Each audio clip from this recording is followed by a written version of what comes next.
안녕하세요. 사연튜브를 애청하고 있는 40대 여성입니다. 여러분은 전세 역전이라는 걸 경험해 보신 적이 있으실까요? 저는 제 인생이 이렇게 확실한 전세 역전은 없을 거다 싶을 만큼 누군가와 상황이 완전히 뒤바뀌는 특별한 경험을 해봤어요.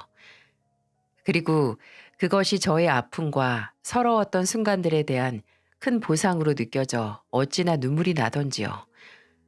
사실 저는 이혼을 해 홀로 아이를 키우고 있습니다. 전 남편과의 결혼 생활이 끔찍하리만큼 힘들었고, 그로 인해서 이혼을 하게 되었어요.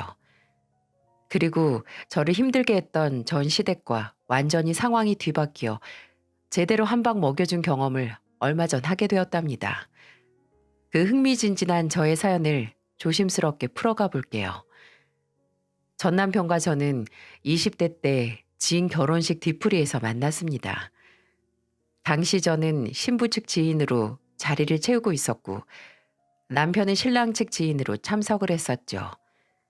신랑 측이나 신부 측 지인들 모두 서로가 거의 처음 보는 자리였기 때문에 초반에는 다들 어색한 채로 시간을 보내고 있었어요. 저 역시 낯을 많이 가리는 성격이었기 때문에 아는 친구들과만 모여 앉아서 술만 홀짝홀짝 마시고 있었고요. 근데 갑자기 어느 목소리 큰 남자 한 명이 건배를 외치는 거예요. 순식간에 그곳에 있는 사람들의 이목이 그 남자에게 집중이 되었고, 저 역시도 그 사람을 바라보면서 멋있게 리더십을 발휘하는 것에 큰 호감을 느끼게 되었죠. 자자, 우리 분위기도 어색한데 다 같이 건배나 한잔 할까요?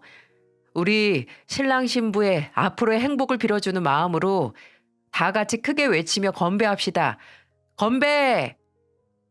저는 그 멋진 모습에 호감을 느꼈지만 먼저 다가갈 숫기가 없어 그냥 나왔습니다.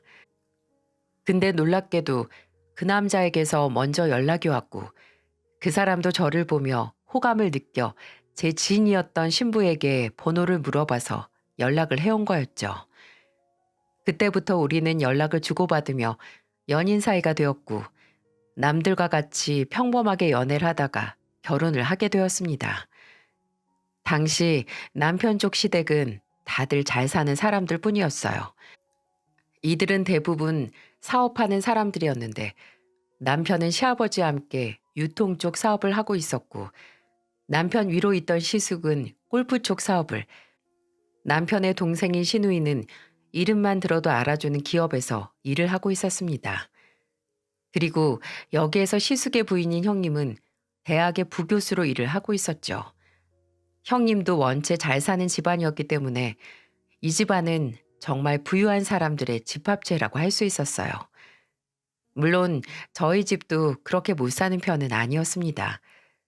저희 아버지도 식품 쪽에서 큰 공장을 운영하며 사업을 하고 있으셨기 때문에 어린 시절 저는 다른 친구들보다 유복하게 자란 케이스였어요. 하지만 아버지 사업이 잠깐 주춤하면서 제가 결혼할 당시에는 그렇게 잘 나가는 정도는 아니었습니다. 그래서 저희 집 쪽이 약간 기우는 편에 속했었죠. 저는 아버지가 사업을 하는 모습을 옆에서 보면서 사업이 얼마나 힘든 것인 줄 알았기에 사업에는 전혀 뜻을 두지 않고 평범하게 직장 생활을 하면서 지내고 있었어요. 남들이 다 아는 크고 유명한 기업은 아니었지만 중소기업 중에서도 탄탄하고 안정적인 곳에 속해 있었기 때문에 나름 자부심을 가지고 일을 하고 있었어요. 하지만 저의 직장이 결혼 생활에 큰 어려움과 환란으로 돌아올 줄은 꿈에도 생각을 못했어요. 신혼집은 반반씩 해서 집을 구했습니다.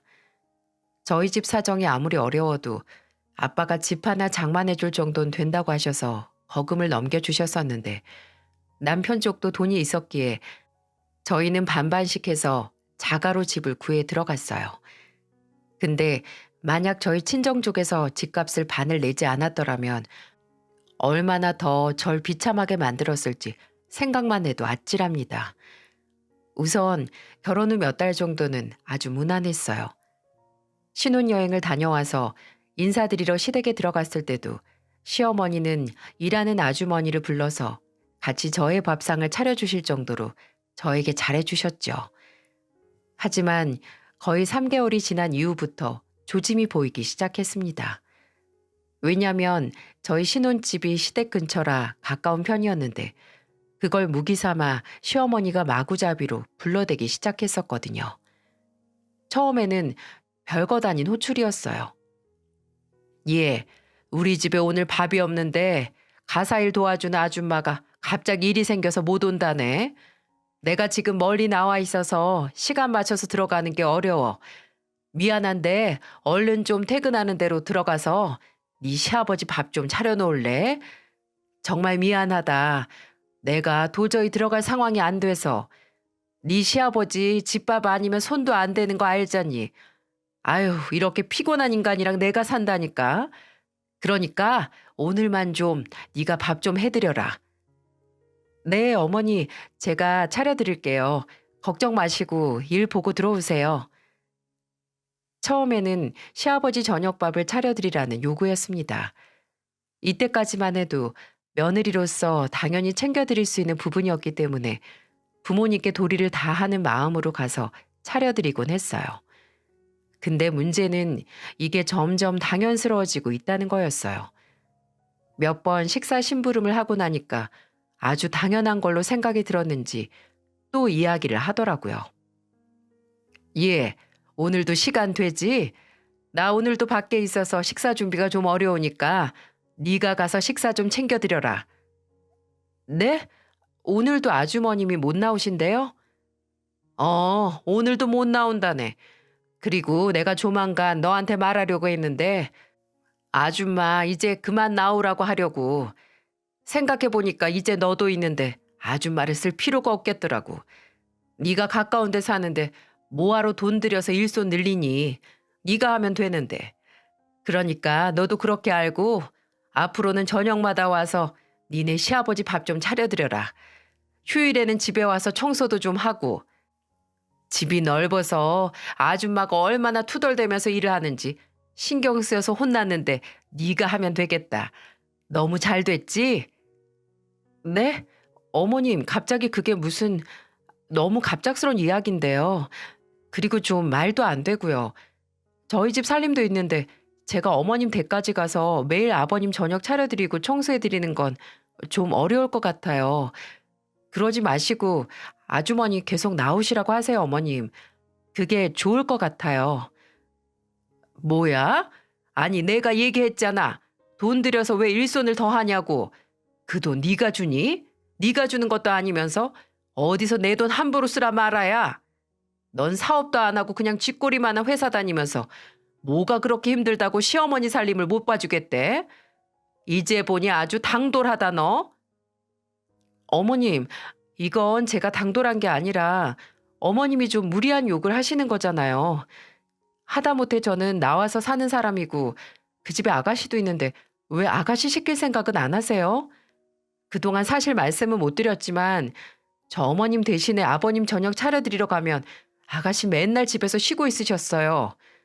근데 왜 아가씨는 안 시키고 밖에 있는 저를 시키시는 거예요? 아가씨 시키세요, 어머님.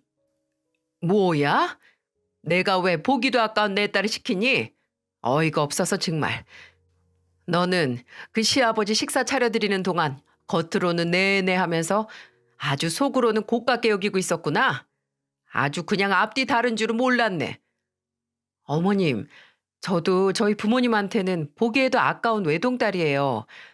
그러니 이번에 말씀하신 건 저 못 들은 걸로 할게요. 요즘 남편 보니까 사업도 잘 되고 있는 것 같은데 아버님이 돈 많이 가져다 주실 거 아니에요. 그러니까 아줌마 다시 불러서 쓰시던가 아니면 아가씨 시키시던가 하세요. 어머님 요구 못 들어드려서 죄송합니다. 저는 말도 안 되는 시어머니 요구에 반기를 들고는 먼저 전화를 끊어버렸어요.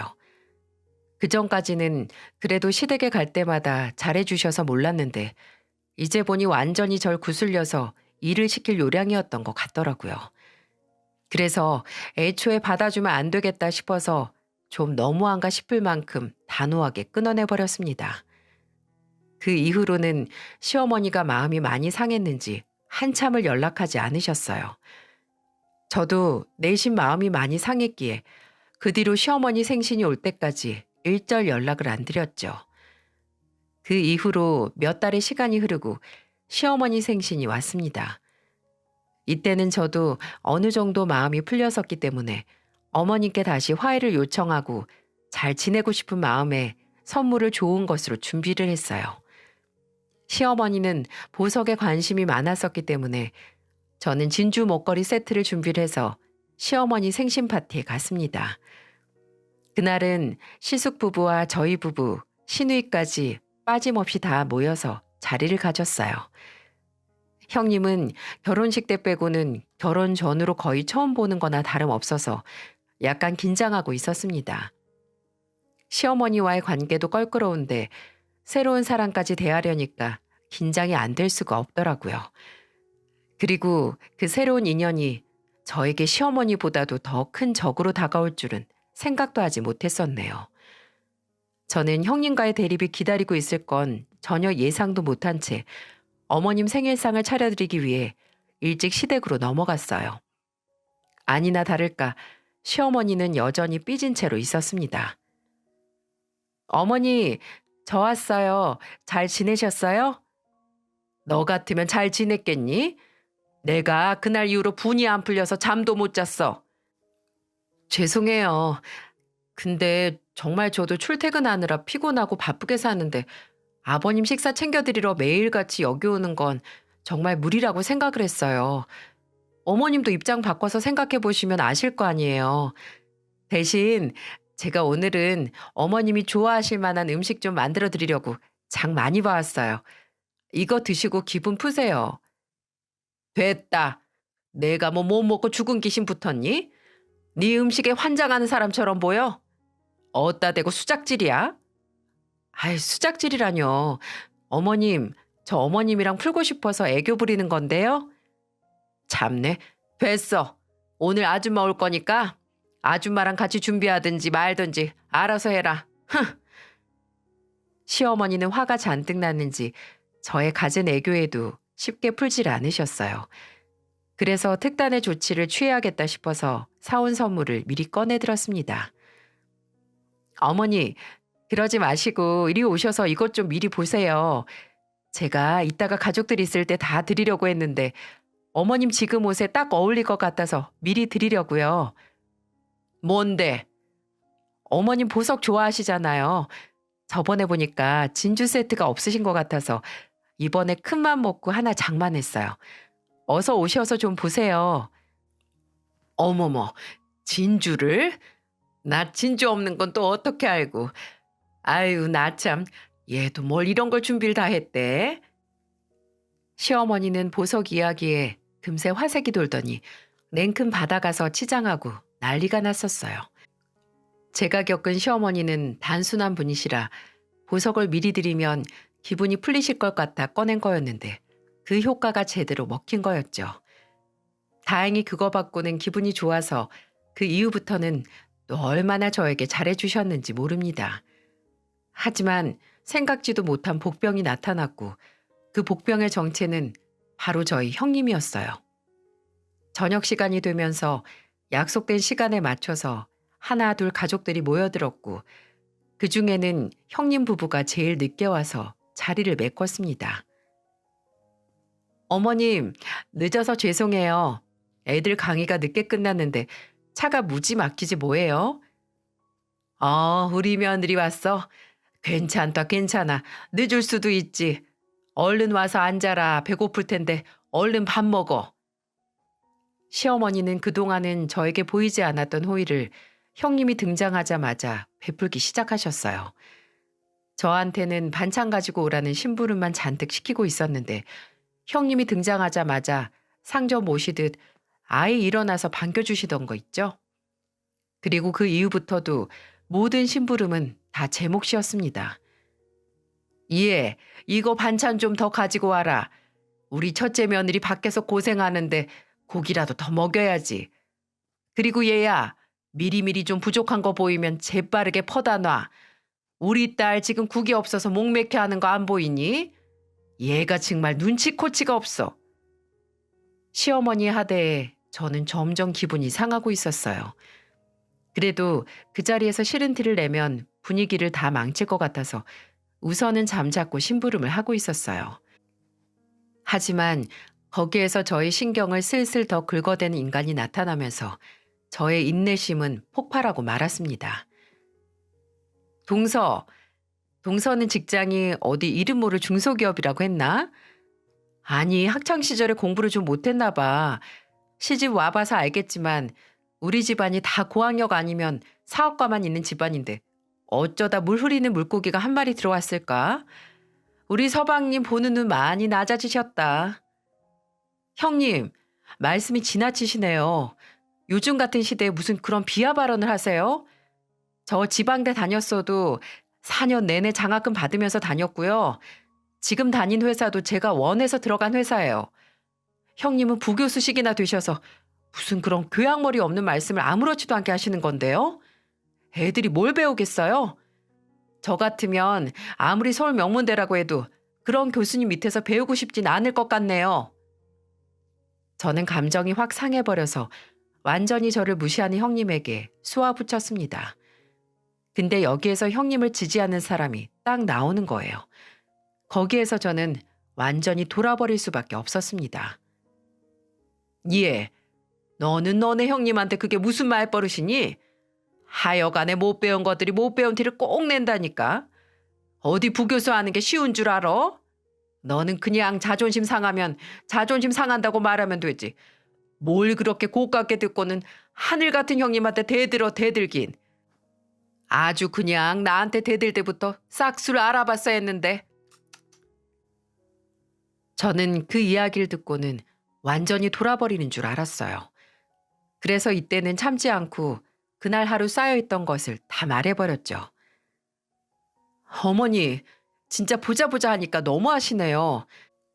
제가 오늘 어머님 생신이기도 해서 비유 맞춰드리느라 이거 해라 저거 해라 종로로 시키시는 거 다 받아줬더니 정말로 제가 종으로 보이시는 거예요?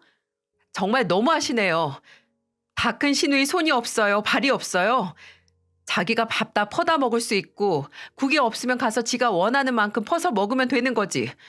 왜 그걸 제가 다 해줘야 하는 건데요?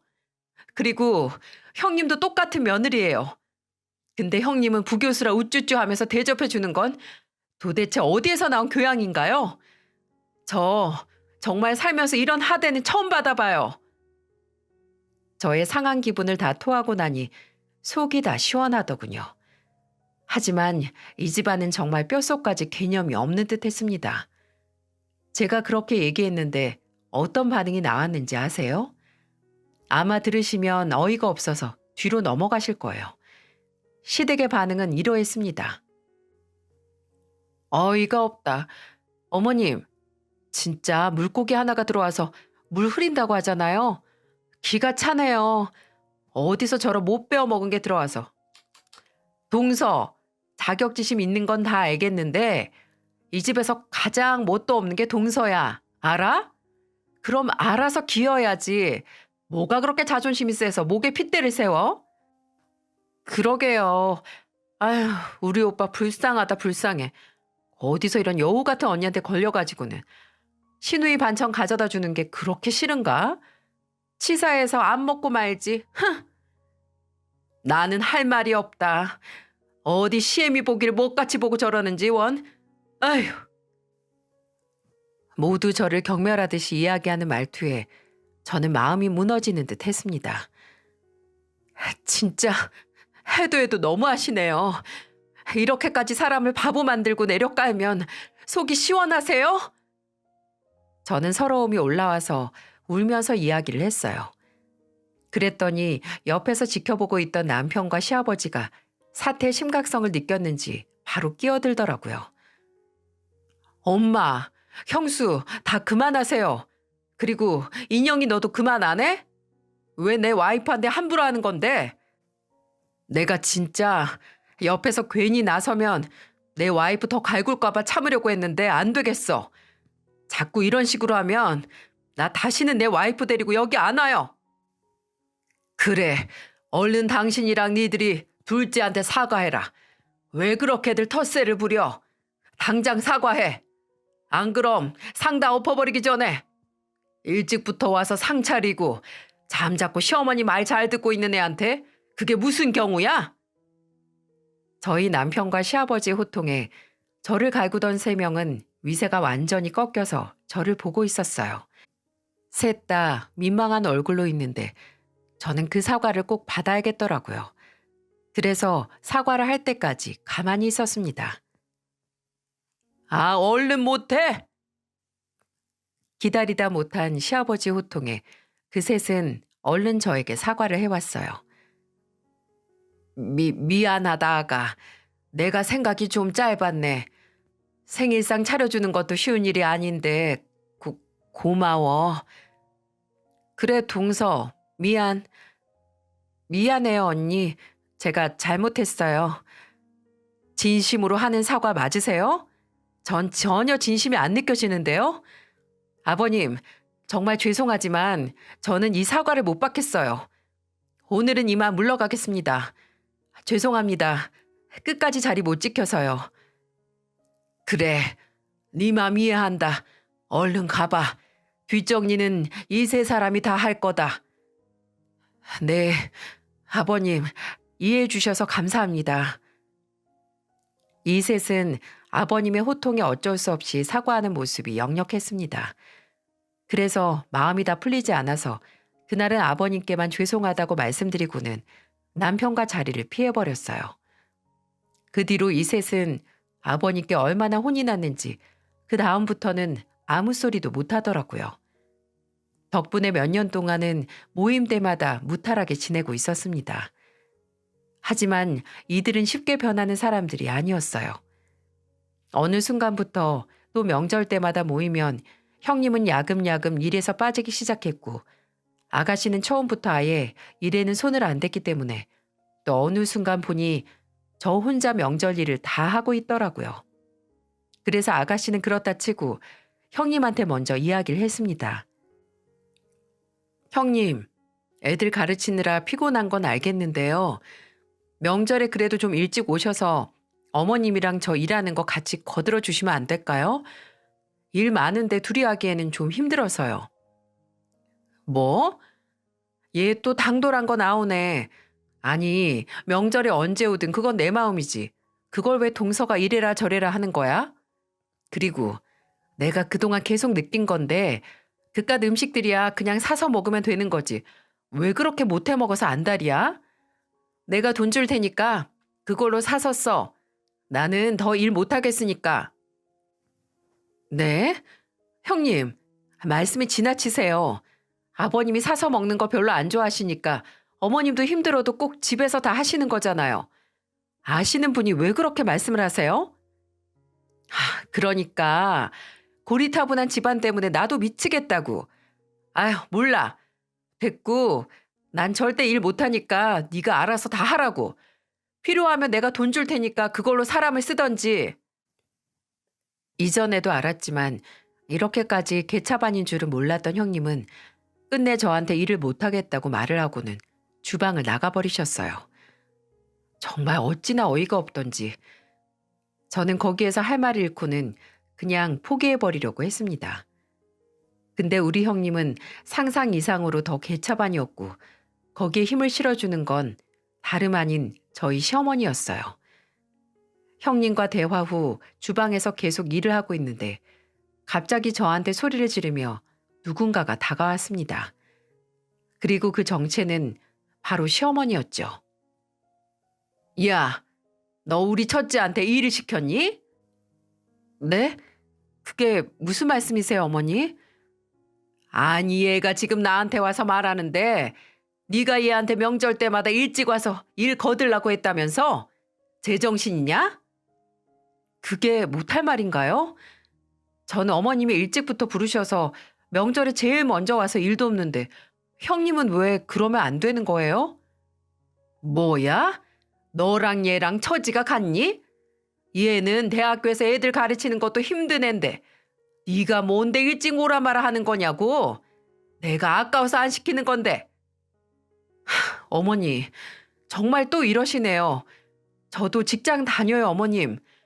저도 바쁘게 사는 사람이라고요.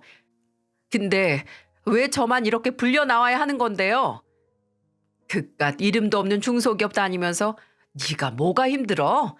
월급도 쥐꼬리만큼 주는데 내가 진짜 어이가 없어서 원. 어머님 됐어요. 동서는 이제 보니까 또 저번처럼 대들 요량인데 어머님이 참으세요. 그리고 아까도 동서한테 이야기했는데 제가 이 돈 드릴 테니까 이걸로 사람을 쓰시던지 아니면 사서 드시던지 하세요. 저도 동서가 해준 음식은 이제 안 먹고 싶어서요. 아이고, 그렇다고 무슨 돈을 이렇게나 많이 줘. 알았다, 알았어. 고맙다, 우리 며느리. 이 둘의 모습은 정말 가관이었어요. 형님은 그 자리에서 현금 5만 원을 잔뜩 꺼내서 시어머니에게 주었고, 시어머니는 그 돈을 받고는 화색이 돌더라고요. 저한테는 꼭 명절 전에 전화 와서는 시아버지가 먹는 음식은 꼭 집에서 만들어 줘야 한다며 일찍 오라고 당부를 하던 사람이, 저는 또 그 자리에서 서러움이 북받쳐 흐르더라고요. 하지만 이번에는 머리를 쓰기로 했습니다. 말로 이들을 이겨먹을 게 아니라 머리를 써서 제대로 한 방 먹여줘야겠다는 생각을 했죠. 그래서 이날은 저도 조용히 넘어갔습니다. 그리고 그 다음 명절을 기다리고 있었어요. 수개월이 지나고 그 다음 명절이 왔어요. 그날도 어김없이 시어머니는 저한테 전날 밤부터 전화해서 일찍 오라고 성하였습니다. 그래서 저는 알겠다고 하고는 끊었어요. 그리고 그 다음 날 제가 과연 일찍 갔을까요? 아니요. 저는 그 명절은 아예 시댁 쪽은 쳐다도 안 봤습니다. 그럼 어떻게 할게요? 저 대신에 도우미 아줌마를 보내버렸답니다. 역시나 아침 대바람부터 전화가 불이 나게 오길래 받아줬어요. 화가 잔뜩 난 저희 시어머니 전화였죠. 야, 너 미쳤어? 어디다 지금 도우미 아줌마를 보내? 당장 안 와? 왜요? 도우미 아줌마 보내는 게 뭐 어때서요? 지난번에 형님이 어머니께 돈 드리면서 도우미 아줌마 얘기하실 때는 좋아라 하셨잖아요.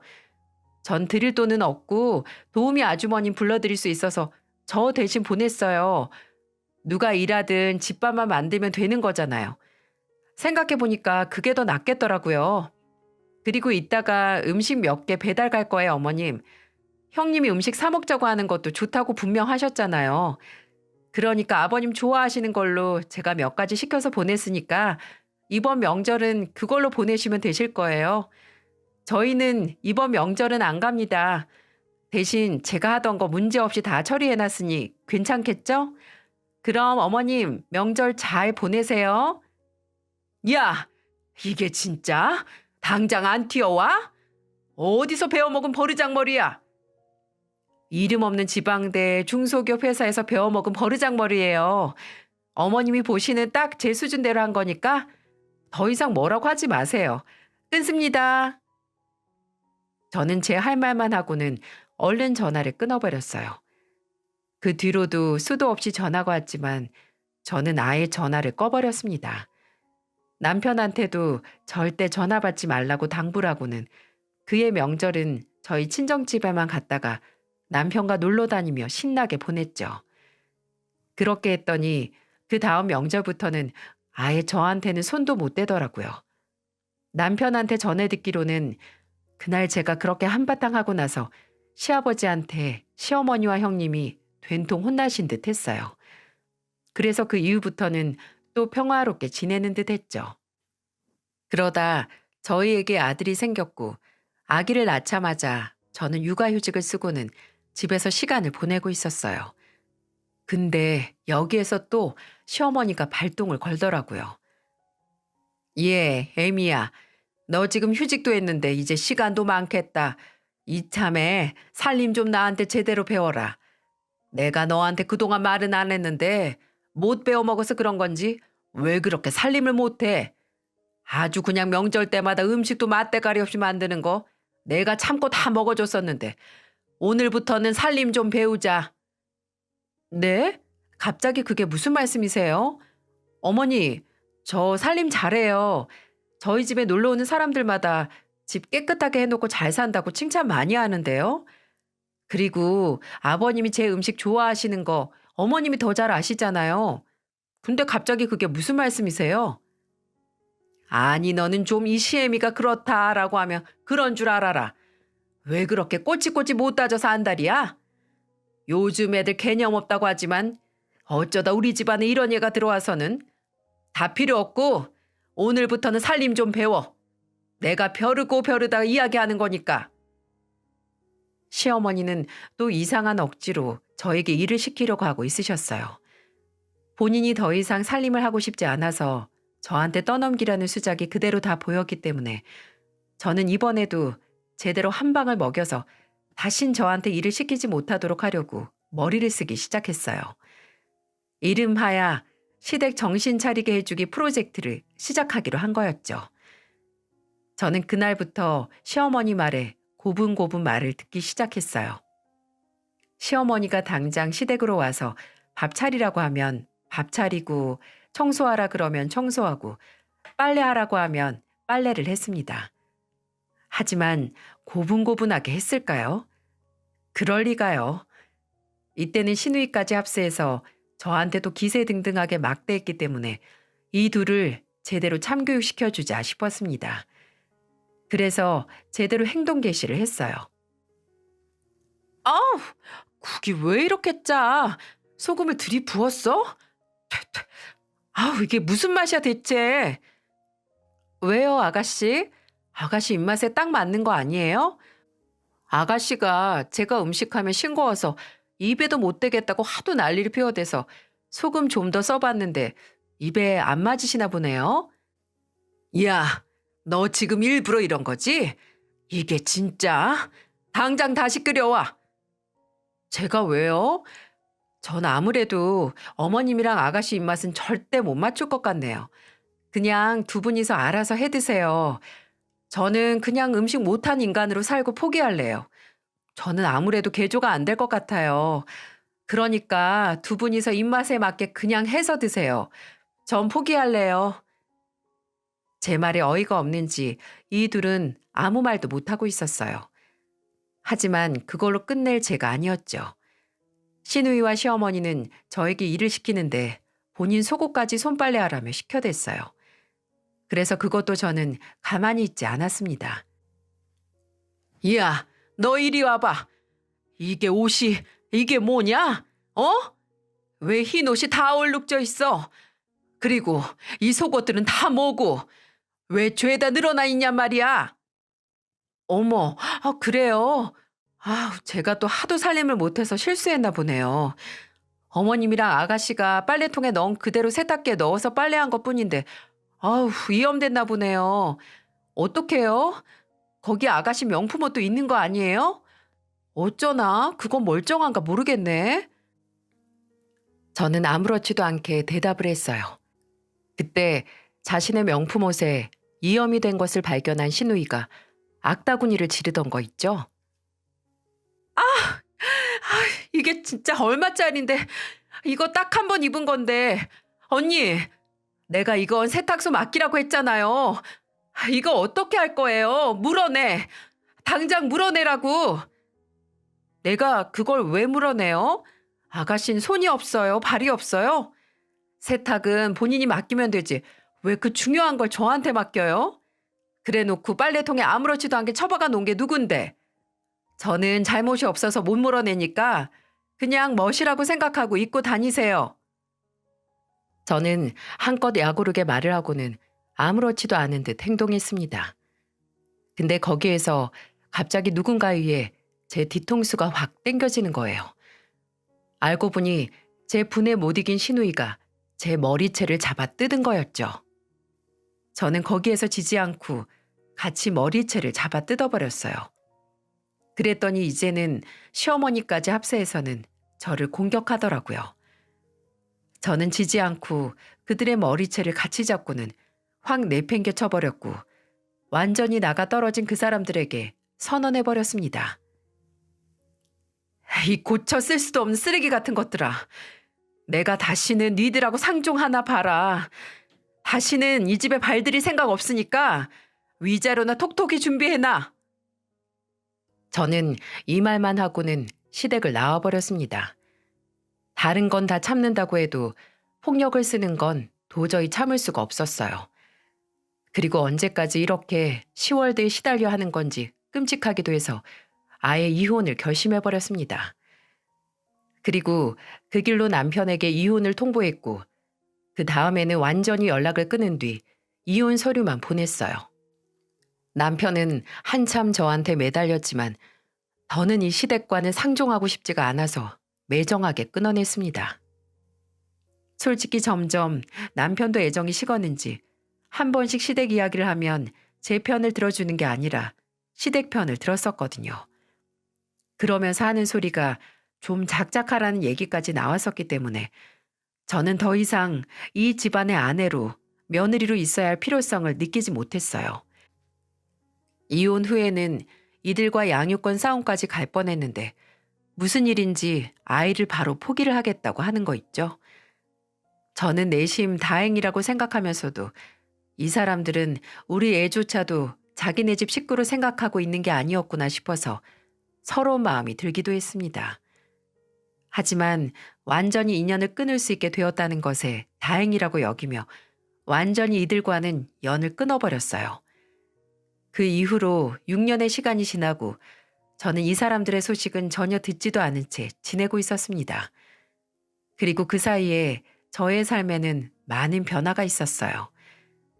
6년 사이에 저희 친정아버지는 암으로 돌아가시고 말았습니다. 제가 이혼하고 난 뒤에 2년이 지나고 암이 있다는 것이 발견되었고 치료를 열심히 받았지만 결국에는 암을 이기지 못하고 돌아가시고 말았어요. 대신 아버지는 우리에게 재산을 남겨주셨고 저는 엄마와 함께 그 재산으로 공동으로 건물을 같이 샀습니다. 딱 4층짜리 건물을 살 수 있어서 그 건물을 사고는 엄마는 1층에서 곱창집을 운영하셨고 저는 꽃집을 운영하며 나머지 층에는 각각 학원과 병원으로 세를 내주고는 지내고 있었어요. 근데 여기에서 저는 전세 역전의 반전을 경험하게 되었습니다. 가게 출근을 하면서 건물 안으로 들어서는데 제 건물 엘리베이터 앞에서 낯익은 사람이 대걸레질을 하고 있더라고요. 저는 보자마자 단박에 그가 누군지 알아봤고 다시는 보고 싶지 않은 얼굴이 그 앞에 있어 피하려고 했습니다. 근데 상대가 먼저 저한테 말을 걸던 거 있죠? 야, 네가 왜 여기 있어? 네가 여기 무슨 일이냐? 그건 제가 묻고 싶은 말인데요. 아줌마는 왜 여기 계세요? 뭐야? 아줌마? 왜요? 아줌마 맞잖아요. 남보다도 못한 사이에 그럼 뭐라고 불리길 바라셨어요? 에휴, 너는 여전히 싹수가 노랗구나. 네, 아줌마는 여전히 귀양머리가 없으시고요. 근데 여기는 어쩐 일이시냐니까요? 여기는 왜 계시는 거예요? 이게 정말 끝까지? 보면 모르냐? 청소하고 있잖아. 아니, 좋은 집에서 사시던 분이 왜 여기서 일을 하시냐고요. 아주 그냥 곱게 사시는 사모님께서. 그건 네가 알아서 뭐하게. 당장 꺼져. 꼴도 보기 싫으니까. 저는 당당하게 저한테 꺼지라고 하는 시어머니가 어이가 없었습니다. 그래서 그 자리에서 피하고 건물 관리로 거래를 하고 있던 청소 용역업체 이야기를 해서 당장 잘라버릴 생각이었어요. 근데 뒤에서 같이 청소하시던 분과 속닥거리는 게 느껴지더니 벼랑간 저를 다시 붙잡더라고요. 이모, 왜 그래? 저 여자 여기 건물주야. 아는 사이 같은데 왜 그렇게 함부로 해? 뭐라고? 여기 건물주? 잠깐만. 사실이야? 네가 여기 건물주라는 게? 알아서 뭐 하시게요? 어머나 세상에. 아가, 나랑 얘기 좀 하자. 제발 시간 좀 내줘. 어? 꼭 할 말이 있어서 그래. 우리 손주는 잘 있지? 저는 갑자기 태세를 전환하며 저한테 애원하는 전 시어머니의 모습을 보고 있자니 기가 찼습니다. 하지만 도대체 멀쩡한 사업가 남편 둔 사모님이 왜 이런 곳에서 청소를 하고 있는 건지 들어보고 싶어 우선은 자리를 같이 했어요. 근처 카페로 데리고 가 들어보니 시어머니는 본인 불쌍한 걸 제대로 어필하기 위해 구구절절 다 이야기를 해줬습니다. 들어보니 그동안 저와는 완전히 다른 방향으로 상황이 바뀌었더라고요. 너 그렇게 집 나가고 나서 갑자기 코로나가 터지는 바람에 네 남편이랑 우리 애 아빠가 같이 하던 사업이 완전히 망해버렸어. 그래서 어떻게든 살려보겠다고 담보로 집이랑 땅 놓고 대출 받았는데 그것까지 다 넘어가 버리고 지금은 이렇게 회생이 불가해서 네 남편도 시아버지도 다 겨우 남의 회사로 들어가서 일하면서 벌어먹고 살고 있다. 빚이 어마어마해서 지금 나까지 일 안 하면 우리 집안을 살릴 수가 없어. 근데도 니네 시숙이랑 형님은 아예 나 몰라라 하더라. 그놈의 새끼한테 내가 얼마나 잘했는데 니네 형님이 연락도 받지 말라고 시킨 것 같더라고. 내가 진작에 알아봤어야 했는데 니네 시누이는 결혼 한 번 했었는데 이혼했어. 우리 집 망하고 나서 그 명품 좋아하는 버릇을 못 고쳐서 남편한테 들러붙었다가 이혼당한 거지. 에휴, 근데 너라도 이렇게 잘 돼서 얼마나 다행이니. 얼마나 다행이야. 아가, 그러지 말고 우리 집 좀 구제해다오. 어? 내가 이렇게 빌게. 나 우리 손주도 너무 보고 싶다. 진짜 뻔뻔하게 짝이 없네요. 이제 와서. 됐고요. 나 다시는 그쪽 집이랑 엮이고 싶지 않으니까 당장 일 그만두고 나가세요. 안 그럼 제가 용역업체 불러다가 아줌마 잘라버릴 거니까. 나한테 어떻게 했는지 알면 절대 그런 소리 못하지. 그리고 뻔뻔하게 상호 씨 저랑 이혼하고 3개월도 안 돼서 결혼한 거 제가 모를 줄 아셨어요? 아, 상호. 아니 그게 있잖니. 결혼은 했는데 이혼했어. 그 여자가 알고 보니 사기꾼이었더라고. 우리 상호한테 이것저것 사정 이야기하면서 돈 다 빼먹고는 다음날 바로 도망갔어. 외국으로 튀었는지 지금 경찰이 찾고 있긴 한데 찾기가 어렵다고 하더라. 혼인신고도 안 했어. 정말이야. 우리 상호도 너 많이 보고 싶어해. 많이 미안해하고 그리워한다고. 됐네요. 저는 더는 그쪽 집안이랑 엮이고 싶지 않아요. 그러니까 당장 나가세요. 그리고 저는 교양머리 없이 청소나고 다닌 시어머니 밑에서 지내고 싶진 않네요. 그렇게 저 무시하시더니 어머니 보세요. 지금 꼴이 어떻게 되셨나. 이제는 제가 급이 안 맞아서 어머니 못 받아주니까 그렇게 아시고 다신 이 근처에 얼씬도 하지 마세요. 저는 기가 차서 그 자리를 박차고 나와버렸어요. 제가 이혼한 뒤에 뒤풀이에서 우리 둘을 맺어주었던 지인이 우리의 이혼 사실을 알게 되었고 3개월 뒤에 결혼했다는 얘기까지 다 전해주었기 때문에 저는 모든 사실을 다 알고 있었어요. 그런데도 뻔뻔하게 다시 합치란 얘기를 하는 시어머니가 어이가 없었습니다. 그래서 그동안 무시당한 서론까지 다 복수해버리고는 저를 붙들고 매달리려는 시모를 매몰차게 외면해버리고 나와버렸어요. 그 뒤로는 전 남편까지 저를 찾아와서 매달리더라고요. 여보, 내가 미안해. 내가 생각이 많이 짧았어. 당신이 우리 엄마한테 시달리는 거 내가 누구보다도 더 잘 알았었는데 정말 미안해. 그러니까 우리 다시 합치자. 어? 내가 우리 아기한테도 더 잘할게. 됐어. 널 뭘 믿고? 모자가 뻔뻔한 것도 어쩜 그렇게 닮았니? 당장 우리 건물에서 안 나가면 경찰 부를 거니까 그렇게 알아. 그리고 다신 찾아오지 마. 저의 다리를 붙잡고 매달리는 그를 저는 더는 받아주지 않았어요. 그런데도 그 뒤로도 한참 동안을 스토커처럼 쫓아다니길래 저는 경찰에 신고를 해서는 접근 금지까지 때려버렸어요. 그러고 나니 잠잠하더라고요. 참 사람 인생이라는 게 정말 모르는 일인 것 같네요. 역전승이라는 걸 제가 경험하게 될 줄은 꿈에도 몰랐습니다.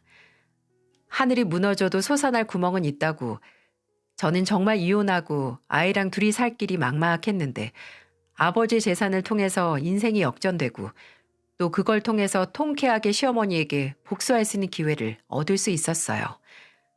여러분, 정말 제가 살아보니 정말 잘 살아야 하는 것 같아요. 여러분도 지금 곁에 있는 사람들에게 서로가 미움을 사는 사람이 아닌 행복과 기쁨을 주는 존재가 되시길 바라면서 이만 글을 줄여볼게요. 저의 긴 사연을 같이 들어주셔서 정말 감사합니다.